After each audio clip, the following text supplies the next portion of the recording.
Hey guys, this is Steve from Trim That Weed, and today we're going to talk about how to winterize a travel trailer. This video will explore all the necessary steps to winterize your travel trailer, so stick around for that. Number 1. Thoroughly clean in and out. First, you need to clean both inside and outside by removing the removable parts and then cleaning and inspecting each part closely.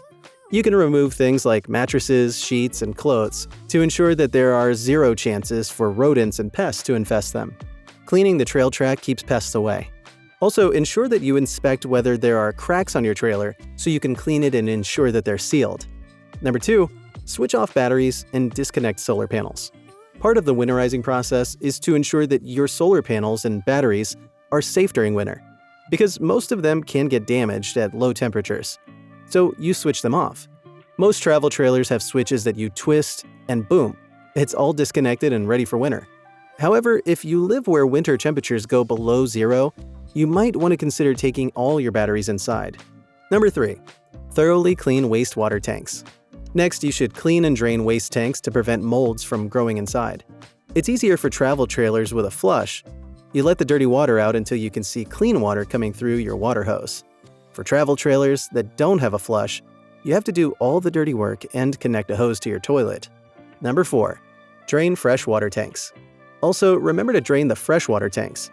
You can do it by turning off the water pump and then turning on all the faucets. This will increase pressure and let the water out. The valves are located right below the rig. Number 5. Drain the water heater. It would help if you drain the water heater by unscrewing the bolt on the access panel, where your heater is located. Water will flow out, and then you should replace the bolt. Number 6. Put antifreeze in your water pipes.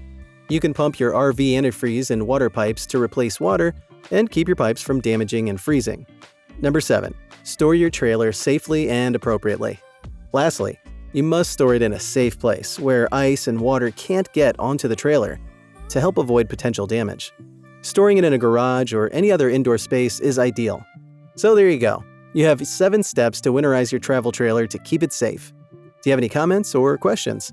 Drop them below and leave a like on this video if you would. Thank you so much. Until next time.